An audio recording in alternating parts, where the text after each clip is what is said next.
Bendiga a todos, aquí el Pastor Héctor Quiñones en Conexión Espiritual, mirando en el día de la lectura titulada Arresto, en el libro de Marcos, capítulo 14.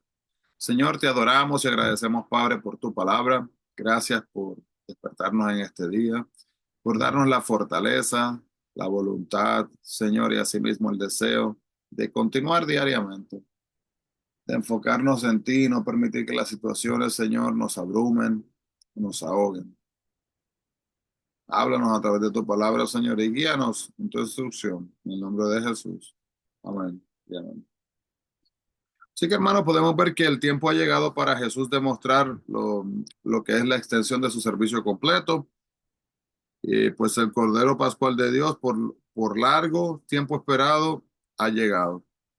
Sus enemigos conspiraron contra él, traicionado por uno de sus seguidores más íntimos, ¿verdad? Judas, y negado por otro, juzgado y finalmente ejecutado. La vida de servicio de Jesús parece en este momento entonces haber terminado.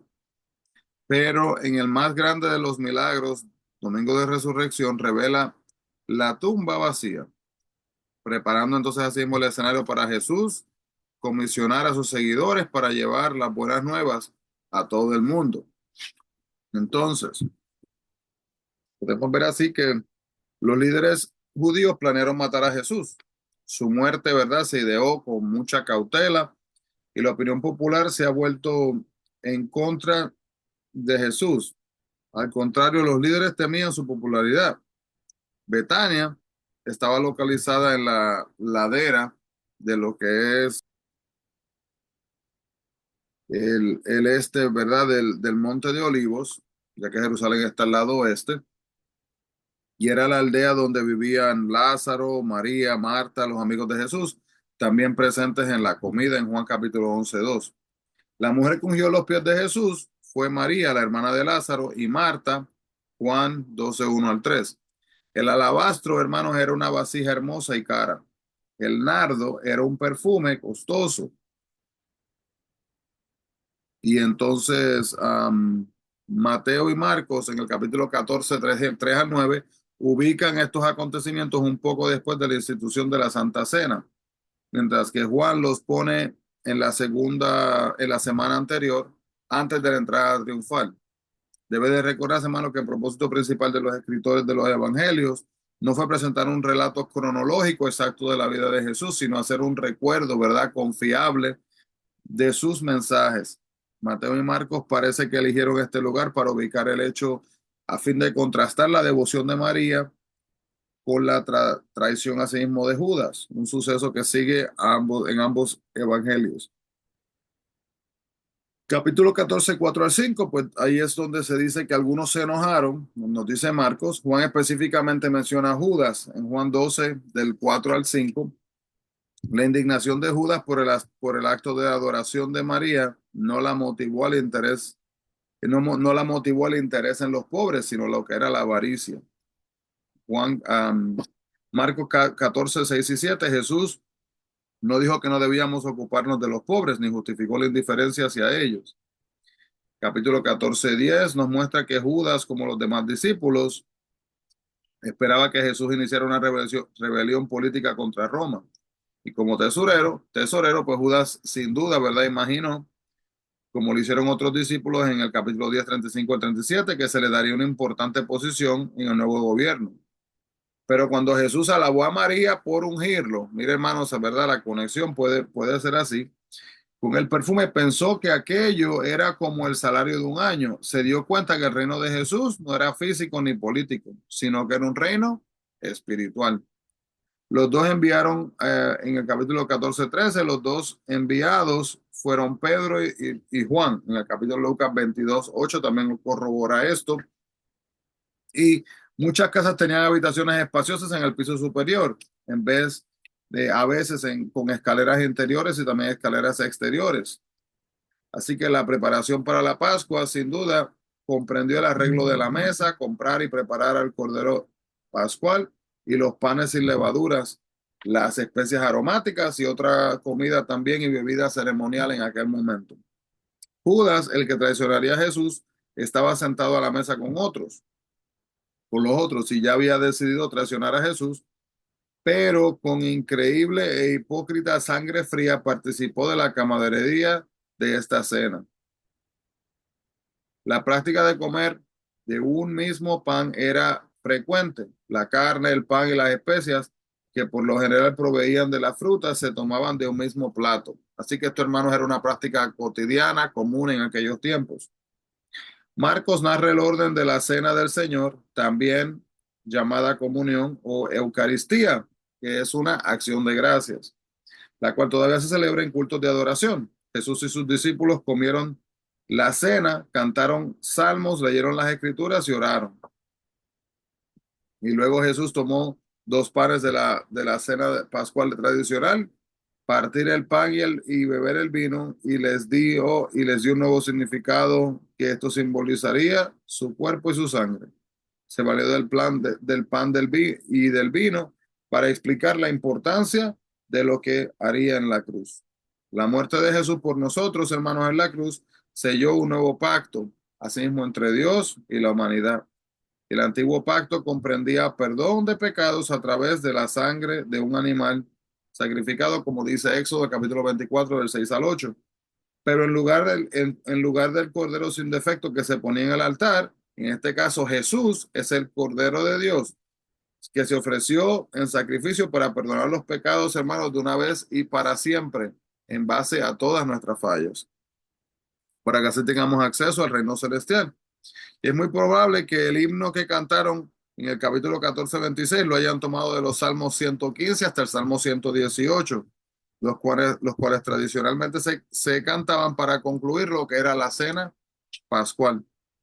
Es fácil creer que Satanás ganó ventaja temporal en el drama de la muerte de Jesús, pero más tarde vemos que Dios lo tenía todo bajo control, incluso en la muerte de su hijo. Satanás no ganó victoria alguna, sino que todo ocurrió exactamente como Dios lo planeó. Y en el capítulo 14, 27 al 31, esta es la segunda vez en la misma noche que Jesús predice la negación y deserción de sus discípulos, lo cual tal vez explica por qué reaccionaron con tanta vehemencia en el capítulo 14, versículo 31. Jesús, eh, Jesús expresó su verdadero sentir, pero no se rebeló en contra de la voluntad de Dios. Reafirmó su deseo de hacer todo lo que Dios a sí mismo quería. Mientras oraba, Jesús estaba consciente del costo que incluía hacer la voluntad del Padre. Anticipaba el sufrimiento que experimentaría y no quería sufrir, ¿verdad? Tan horrible experiencia. Pero Cristo oró, más no lo que yo quiero, sino lo que tú. ¿Cuál es el costo, verdad, que experimentaría? Y no quería, obviamente, pues sufrirlo, pero el compromiso con Dios era aún más grande. En tiempos de grandes tensiones somos vulnerables a la tentación, aun si tenemos un espíritu dispuesto. Jesús nos dio un ejemplo de cómo resistir. Número uno, hermanos, oremos a Dios, como dice el capítulo 14:35. Número dos, busquemos la ayuda de amigos y seres queridos, como dice el capítulo 14:33, 37, 40 y 41. Y número tres, concentrémonos en el propósito que Dios nos ha dado, como dice el capítulo 14, versículo 36. A Judas se le dio una compañía de guardas del templo, así como los soldados romanos en Juan 18:3, para apresar a Jesús y llevarlo a la corte religiosa. Los líderes religiosos hicieron todo para asegurar el arresto de Jesús y Judas actuó como el acusador oficial. De acuerdo con Juan 18:10, la persona que sacó la espada fue Pedro, en Lucas 22:55. Dice que Jesús inmediatamente sanó la oreja del hombre y previno derramamiento a sí mismo de sangre. Los discípulos huyeron algunas horas antes, dejando solo a Jesús en el capítulo 14:31. Y la tradición dice que esta joven, en el capítulo 14:51 y 52, este joven pudo haber sido Juan Marcos, el escritor de este evangelio. El incidente no se menciona en ninguno de los otros relatos. El versículo 53 nos muestra que ante el juicio de Sanedrín tuvo dos fases. Un pequeño grupo se reunió en la noche en Juan capítulo 18 del 12 al 24 y luego en el Sanedrín en el pleno amanecer, como dice Lucas 22 del 66 al 71. Juzgaron a Jesús por ofensas religiosas tales como proclamarse hijo de Dios, lo cual de acuerdo con la ley era una blasfemia. Y es obvio que este juicio era una farsa porque ya habían decidido matar a Jesús, como dice Lucas 22:2. Entonces los romanos controlaban en ese momento asimismo a Judea, pero daban a los judíos cierto poder para resolver asuntos religiosos y atender pequeñas disputas civiles. Este cuerpo gobernante judío llamado Sanedrín, que es un concilio, lo formaban más de 71 de los líderes religiosos de los judíos. Y entonces suponía que estos hombres como líderes religiosos fueran justos, pero demostraron, hermano, una gran injusticia, ¿verdad? En el juicio de Jesús, incluso al punto de inventar mentiras en su contra, como dice el capítulo 14, 57. Capítulo, versículo 58, esta declaración de los falsos testigos tergiversaba las palabras del Señor. Jesús no dijo, yo voy a destruir este templo, sino que dijo, destruiré el templo y en 3 días lo levantaré. Dijo, como dice Juan 2:19. Jesús no se refería al templo de Dores, sino que estaba hablando de su propia muerte y su propia resurrección, así que su cuerpo, ¿verdad? Resucitado en 3 días. Si algunos debían de haber conocido al Mesías, esos eran el sumo sacerdote y los miembros del Sanedrín, porque conocían las escrituras ampliamente. Su trabajo era guiar a la gente hacia Dios, pero les interesaba más su propia reputación y tener la autoridad que tenían. El versículo 6 a 67, la casa de Caifás, donde se juzgó a Jesús, capítulo 14, 53, era parte de un enorme palacio con varios patios. Y al parecer, Juan conocía al sumo sacerdote y algunos de sus sirvientes, por lo que pudo entrar al lugar junto con Pedro, como dice Juan 18, 15 y 16. Y la negación de Pedro fue más que una simple negación. Pedro negó a Jesús con un juramento en los términos más fuertes que conocía. En la práctica, ¿verdad? Dijo, que me mate Dios si estoy mintiendo. No es que haya dicho esas palabras exactamente, ¿verdad? Pero en práctica, en realidad, en esencia, era lo que estaba diciendo. Es fácil enojarse con el Sanedrín y los gobernadores romanos por la injusticia cometida al condenar a Jesús.